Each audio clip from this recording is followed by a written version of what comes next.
My boyfriend is going to propose to me soon, but I'm rethinking our entire relationship because he constantly accuses me of cheating and being unfaithful when all I've ever done is try my best to love him. Posted by you/Pookie the dog. Sorry in advance for the wall of text. I, 25F, and my boyfriend, George, 28M, have been together for a long time now. He's going to propose to me this summer after I graduate. I went back to college for a second degree. We're planning our wedding and honeymoon, designing our future house, and we talk about the child we want to have someday.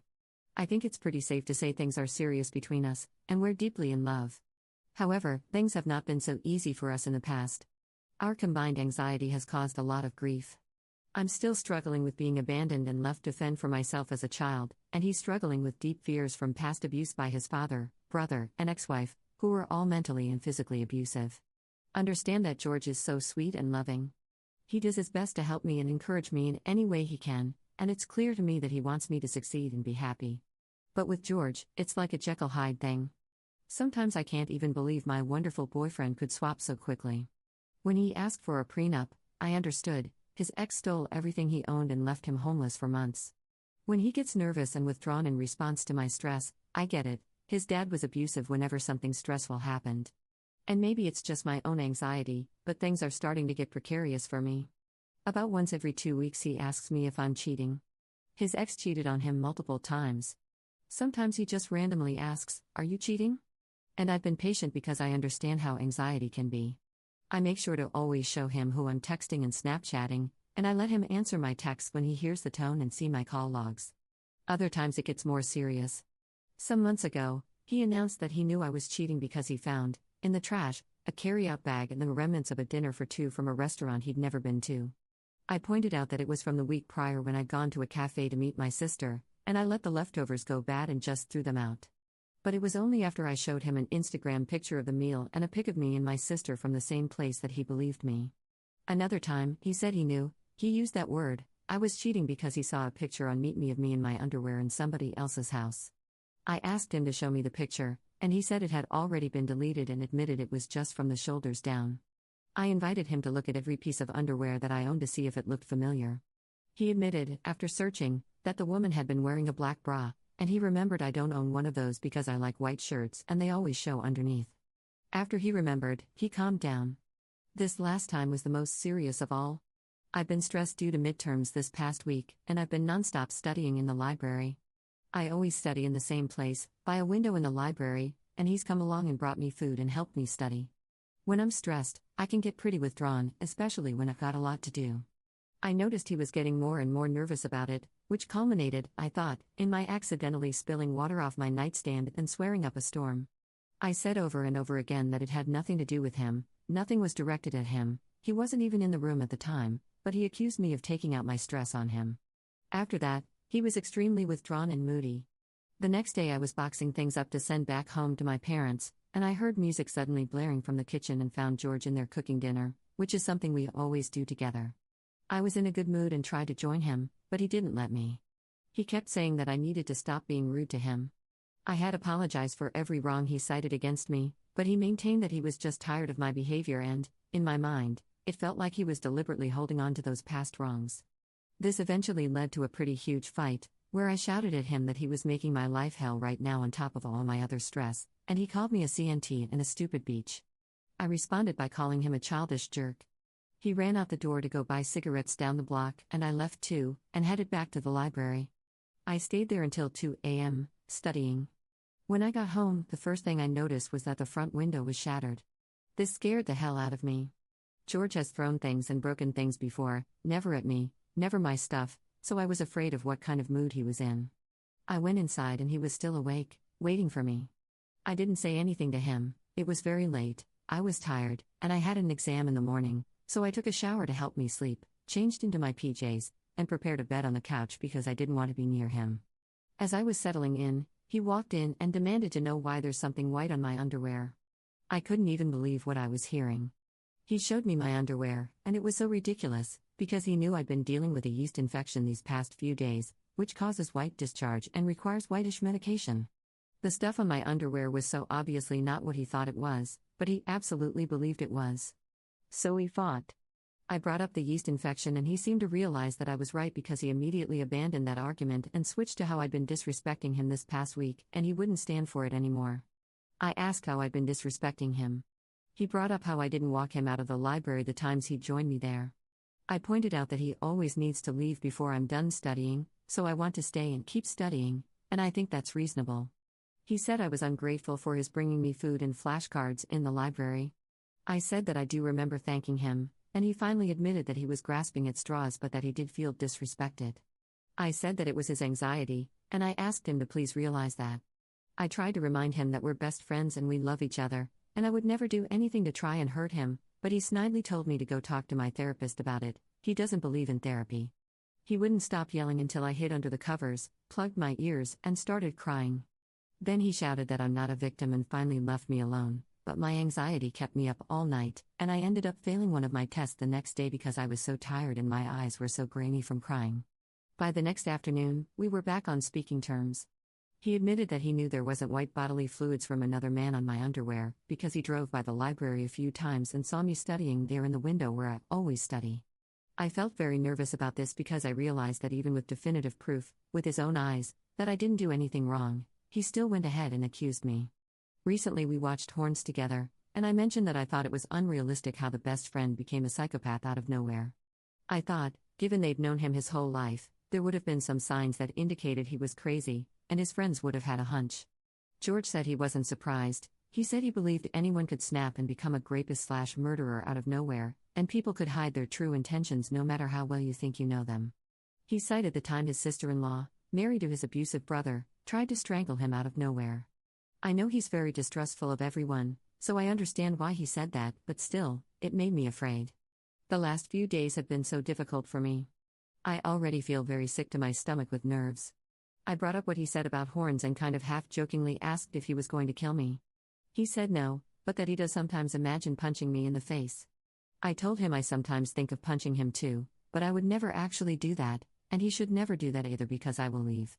He just laughed and said he wouldn't, and I thought the conversation was over, except he suddenly said, "If you cheated on me, I think I'd be angry enough to try and kill you, and probably succeed." I responded by saying I would probably be angry enough to kill him if he cheated, but I wouldn't actually hurt him. He didn't really have a response to that. Yesterday he said it again. I mentioned how one of my friends and her now husband went celibate for their entire engagement period, 1 year. He casually responded, "That sounds horrible. I think if I had to go more than 2 weeks without sex, I'd probably freak out and kill you." This made my stomach do a flip-flop because it was the second time in 2 days. I said something like, "You know I won't be able to have sex for 6 weeks after I give birth, right? Even if it's cesarean, because I need to recover from surgery." He didn't say anything, and that freaked me the F out, so I pressed him, "You know that, right?" And he said, "Well, it's gonna be tough. Things are spiraling out of control for me. I know I often don't think straight because of my GAD, but I'm not happy with how things are going. I want to tell him not to accuse me of cheating anymore, that I've more than proven myself to him, and that we can't fight like this anymore. He needs to stop saying anything about killing me because, even if he's joking, it makes me sick to my stomach. But now I'm a little afraid that if I pick a fight about this, he's going to think that I'm cheating and trying to cover it up somehow. Further, I'm worried that if I can't account for every minute we're apart, like cameras following me everywhere, then one day, if my phone dies, or if I get stuck in traffic, or if some male co-worker greets me inappropriately against my will, George will believe I'm cheating, and possibly kill me? /relevant comments. Commenter. I read this sub religiously and have for many years. This is probably the scariest thing I've read. This dude is going to kill you. I'm not kidding, you seriously need to get out of this relationship and get far, far, far away from this man. He is horrifying. Commenter 2. 1. He's convinced she's already cheating. 2. He has clearly stated he is willing to kill her for cheating. 3. He breaks things when he's angry. Put 1 and 2 together, up, and leave him before he breaks you.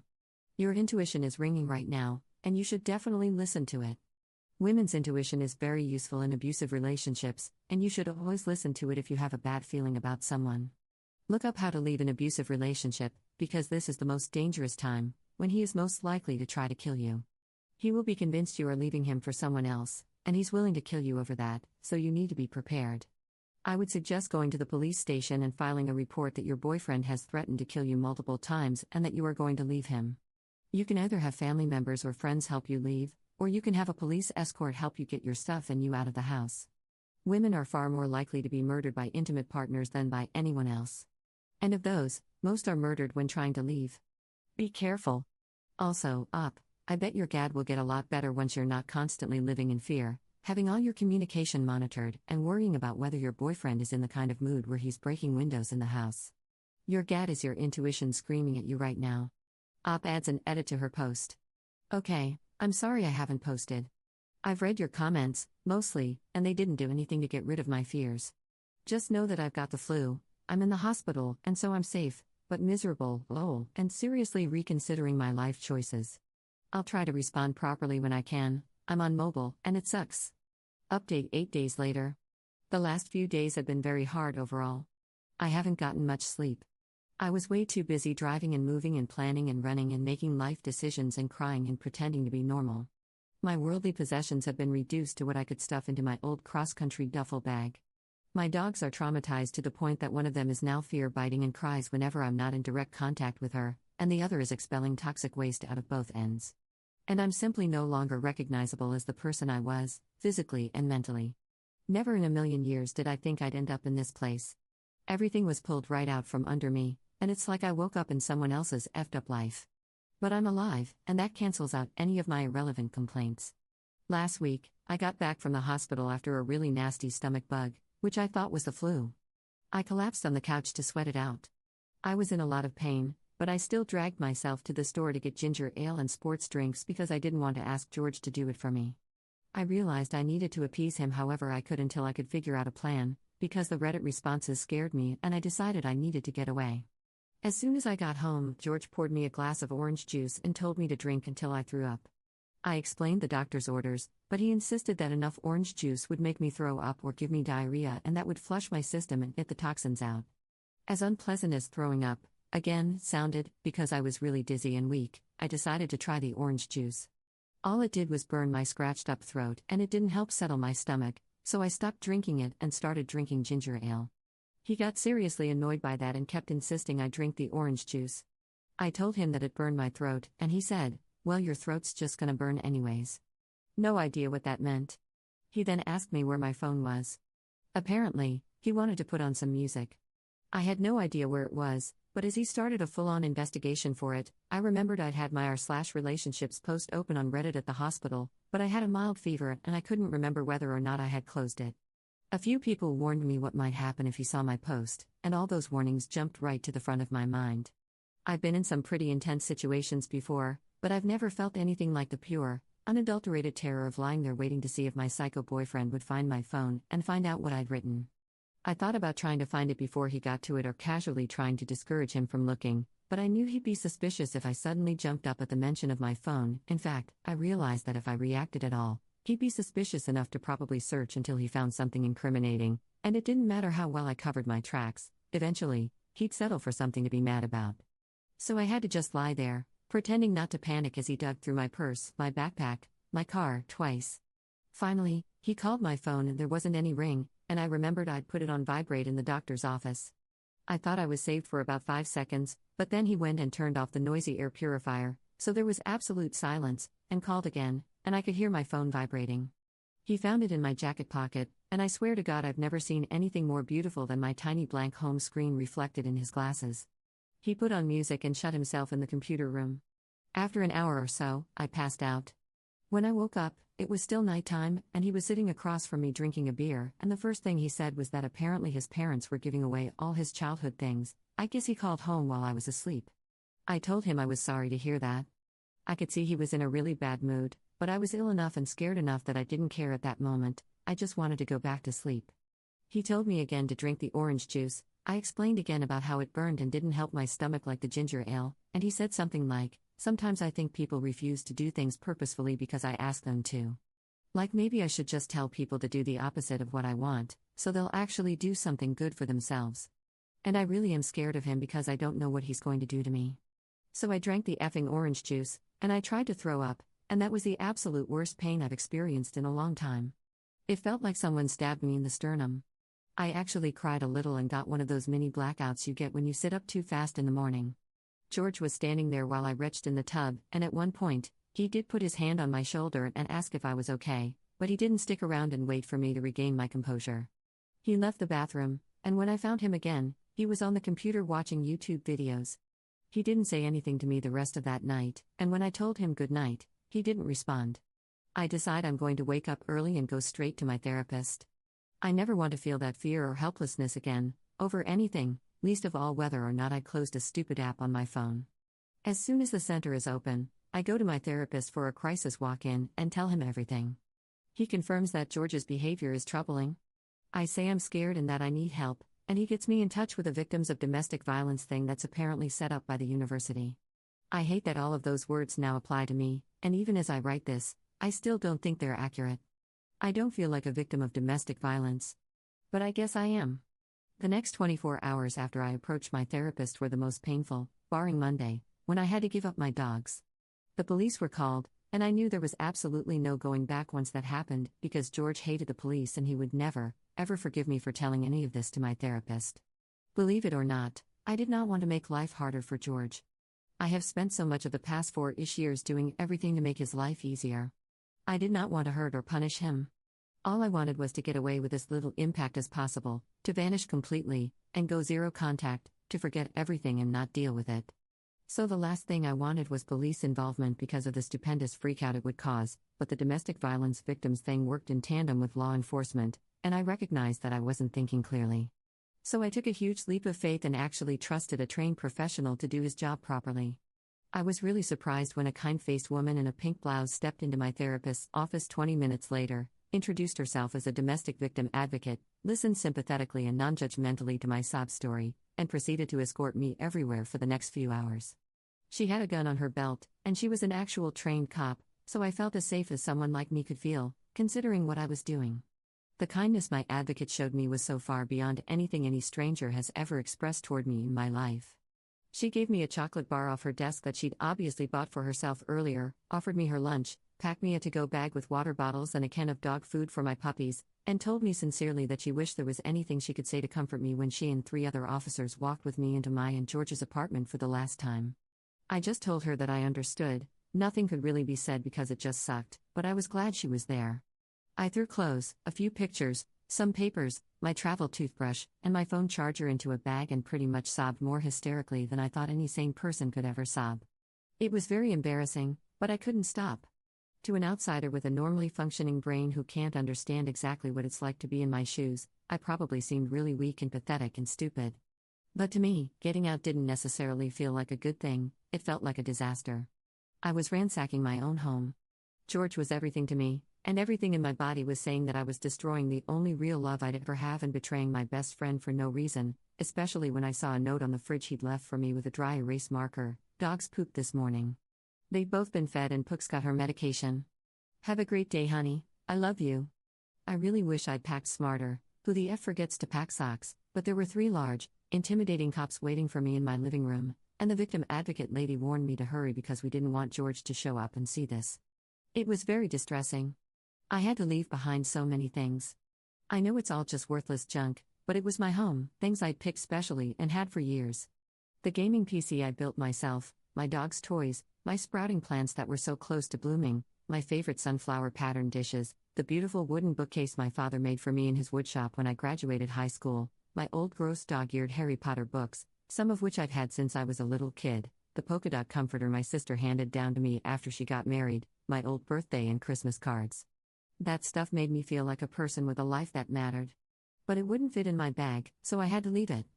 And I don't think I'm going to see it again. But it's not the end of the world. I'll go on and hoard a lot more useless junk in the future.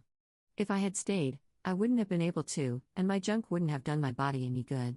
The dogs were not happy about all the strangers in the house, nor my apparent mental breakdown, and they immediately started losing their minds. I somehow managed to load them and my stuff into my car, and then it was back to the police station to discuss options. I'd put off calling my family because I didn't want this to be real, but I figured once George realized some of my crap was gone, it was going to get very real whether or not I felt ready. The call wasn't bad. I've always been able to tell my dad anything and not be judged or ignored, though I hadn't talked with him for a while.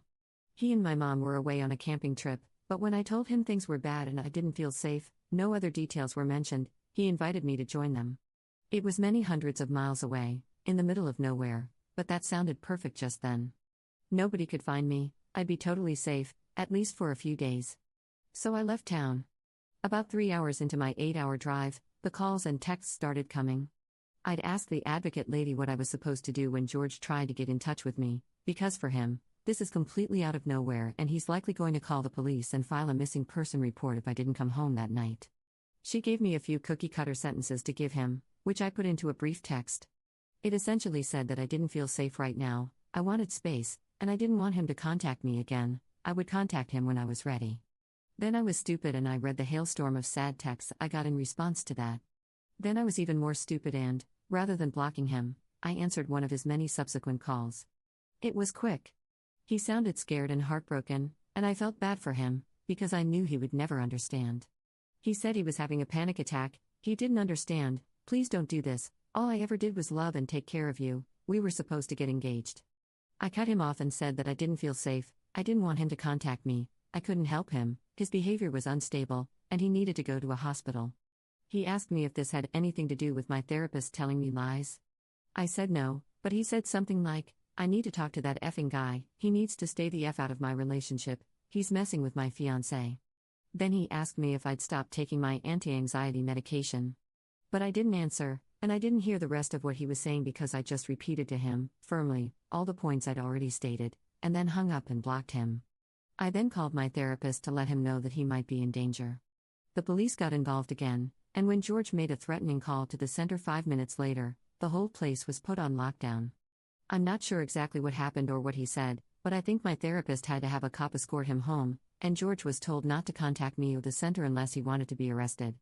So I endangered a whole building full of wonderful people who have only ever helped me and deprived others of their therapy sessions that day. What if somebody else had been in crisis and needed help? Just one more thing I can think about when I'm falling asleep at night. My parents aren't touchy-feely, but my dad let me hug him and cry on his shoulder for about 30 seconds and then cheerfully pretended like nothing was wrong. He wiped my laptop and phone in case of keyloggers while joking around with me about the dogs and school and unrelated stuff, which is his way of dealing with problems. To be fair, it works really well most of the time. He doesn't like talking about personal issues, in general, it makes him uncomfortable, so I spared him a conversation about what happened. He knew I was safe and getting help, and that's all he wanted. My mom was extremely sympathetic toward George. She's always liked him, and she told me once that he made me normal, and when I mentioned once that I thought he was controlling, she said that I still shouldn't push him away because he was really nice and good for me, and controlling behavior wasn't in itself an issue anyway. I hadn't expected much from her, to be honest. This was the woman who'd abandoned me in parked cars and her friends' empty houses so she could go to work, which she very obviously loves more than her family, to the point of being extremely unhealthy. My dad was at the time working all night and sleeping during the day and only changed jobs when I was in my early teens. Also from her came such gems as, tampons are for bad non-virgin girls. Note, my mother is a rabid atheist, so what the F, and writing is a hobby, not a job, don't waste your time studying that, and I've never been surprised that your sister has more friends than you. To my sister, she always said I was prettier and skinnier, so nobody won. She grew up in a severely impoverished third world country, orphaned at 10, and spent most of her adolescence and early 20s married to a Hell's Angel who tried to stab her when she finally left, so there are huge cultural, lingual, and emotional gaps between us. I love and appreciate her, but I generally try not to take her advice. Still, I was really hurt by the whole conversation. She kept mentioning how smart and kind George was, asking for a blow-by-blow account of what really happened, suggesting that I got it wrong, trying to puzzle through his delusions, wishing she could help him, feeling sorry for him, and wondering if she could talk to him. Maybe convince him to go to a hospital. I explained over and over that we couldn't help because he didn't believe there was a problem, and even if he did go into treatment, I wasn't going to risk going back. She really wanted me to stick with him and support him through these troubling times. To me in my situation, she said, I'm glad you weren't killed. Literally, that's it. I had to get back to my life. I was warned the place they were putting me didn't allow pets. My parents were busy and couldn't take my dogs, so I ended up having to think about whether or not I could afford to kennel them until graduation, or if it would be easier on them if I found them new homes. I'm selfish enough that I didn't entertain rehoming them for long. I did not want to lose my dogs. I could lose everything else, but if I lost them, I'd die. They were my babies. They used to sleep in my bed before George kicked them out, and they were the only ones I could cuddle and cry on during this whole nightmare. They were my strongest emotional support. So I swallowed my pride and called Sarah, a friend I've known for a couple of years now. I haven't kept up contact all that well because with George, it's just easier to have as few relationships as possible to avoid anyone texting me too often or mentioning anything that he could be suspicious about. She was glad to hear from me. I asked if she knew anyone who could take my dogs for a day or two until I figured out where to keep them. She called a friend of hers who agreed to take them. Then she asked if everything was okay. I thought about lying, but I figured I owed her the truth, or at least a part of it. I said things were really up in the air right now and I'd have to fill her in later. My roommate got almost no notice that somebody was going to be moving in. My advocate moved really quickly and wanted me out of my situation ASAP, so by the time my roommate knew, I'd already unloaded all of my garbage in her personal space. I taped a Butterfinger and a friendly little note to her bedroom door, and I fully intend to bribe her not to be pissed later by leaving booze in the fridge and letting her know she's welcome to it. She's out of town herself right now, so I haven't met her yet, but she seems nice. I saw Game of Thrones magnets on the fridge, so there's one icebreaker I've got. I then changed a few more things to make myself feel safer walking around in the streets. There's no chance George knows where I am or how to find me, but still. I hope this stun gun doesn't go off randomly in my pocket. I managed to find a kennel I felt comfortable with. They had grassy playpens with shallow swimming pools and fountains, and they provided the dogs with enrichment and fluffy beds. I absolutely kid you not, this place looks better than some daycares I've seen. It was astronomically expensive, but I figured if I was going to use up my rainy day fund on something, it should be something that would reduce the amount of lifelong trauma my dogs were experiencing. When I went to check my dogs into their temporary new home, I found out that the girl Sarah referred me to had to get up in the middle of the night to take one of them out several times. Vomit and diarrhea everywhere. Which made me feel horrible. I forced $30 on her and arranged to have flowers sent over as a sincere apology for the hell I put her through. Then I gave up my dogs. I can still see them during the day, but it broke my heart into pieces to let them go.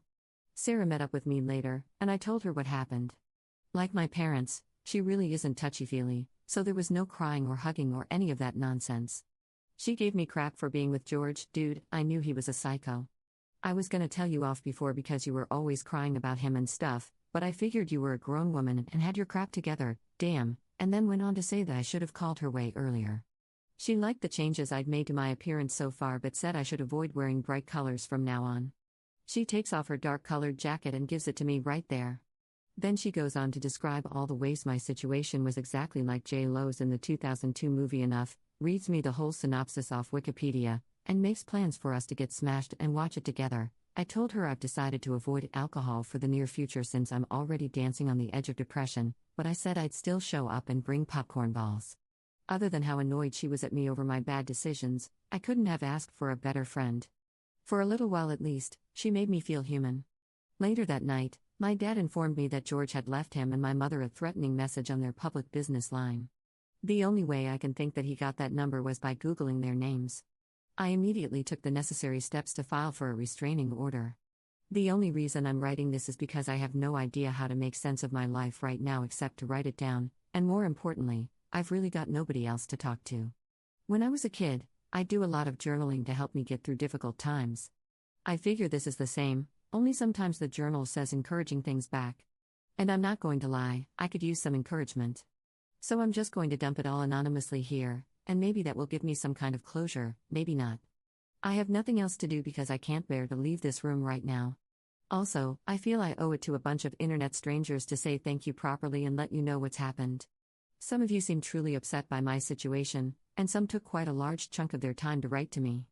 So thank you, really, from the bottom of my heart, thank you. Because I'm a real girl behind these words.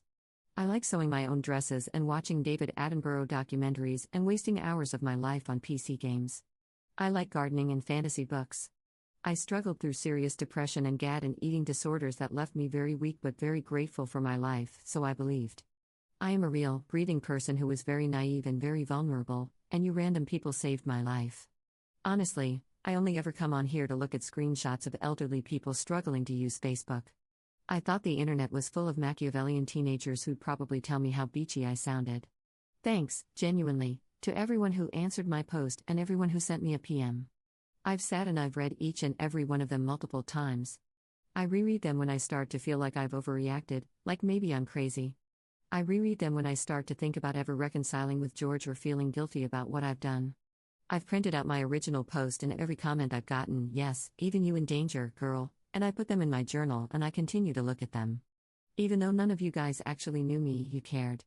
And some of you cared quite a lot. You offered me your stories, or someone to talk to, or a place to stay, a book, a phone number to call. Most of you were more concerned about me than my mother. Because I was seriously in danger. I was? There were things I never thought would be affected by my being with George, my dogs, my possessions, the safety of the people around me. I was lonely enough to get myself into that position. And I actually do want to live, so I realize I've got to change, too. There's a lot of work to be done. Maybe George isn't an evil guy, but I'm going to stop describing him as a wonderful person. I don't believe people are good or evil, but the stuff he was doing was definitely evil. The more I look back on it, the more I realize how much stuff I let happen to my life and body that I should not have tolerated. And the absolute crapest I've endured has made me slowly start to admit that to myself. I can't explain my reasons for staying with him so long because they aren't logical. He spent years slowly building up to some of the things he did, and it was easy to forgive him after every seemingly small incident because I didn't look at the big picture, and I thought I was in love. George is a highly intelligent, gorgeous, funny, inspiring, ambitious, and charming man, the kind of man I fully believed was way out of my league. He is often very thoughtful, and we clicked on a level I'd never experienced before. He does charity work in the community, has created methods for improving the world in concrete ways both environmentally and socially, mostly concerning the homeless because he was homeless for a while, and he would bend over backwards to help a friend in need. The sex was amazing when I wanted it. On the surface, he was perfect. Being with him often gave me butterflies. But he is sick. And he's sick in a way that I can't fix. Over the years, I lost the ability to understand what was okay and what wasn't. I fought along the way, I even occasionally left, but he always drew me back in. He made me feel special and loved. He said I was an irreplaceable extension of himself, and for a girl who'd never thought of herself as irreplaceable, it seemed to make up for all the bad. I've since learned that this kind of stuff is common. I'm going to try my hardest to educate myself and change how I approach relationships, because I now understand that I'm just as sick as George, although in a different way, and if I don't do anything about it, I'll likely end up with another George somewhere down the road. I've ordered the following books, and I intend to read them and to continue therapy so that this never happens to me again. Why does he do that? Lundy Bancroft. The Gift of Fear, Gavin de Becker. Safe People, Dr. Henry Cloud, Dr. John Townsend. The Science of Trust, John M. Gottman. Daring Greatly, Brené Brown. These are just a few that were suggested to me, by you and my therapist. If you have other suggestions that have helped you, or someone you know, through a situation like mine, please let me know. In the past few days, I felt a huge upwelling of pure gratefulness for being alive. There are still a lot of things I need to deal with, but I've got a lot of support moving forward, along with a victim advocate. My university provides free legal counsel. So I think I'm going to be okay. Pookie the dog feelings update. Alright, guys, check your spelling because all this crap's going in the scrapbook. You think I'm kidding? You see if I'm kidding. I love you guys, and it's seriously like this in here for me reading your responses. I've just started pelting people with upvotes in lieu of 1,000 thank yous because I really am so grateful for your encouragement and your kind words. This has made my life. Also, a few people have mentioned the possibility of poison, so I thought I'd let you know I'm going to the docs tomorrow to see if there's any chance of that. But I'm stable, I think, and there's no evidence of damage thus far. Hopefully, the orange juice thing was just a weird power play and not something more sinister.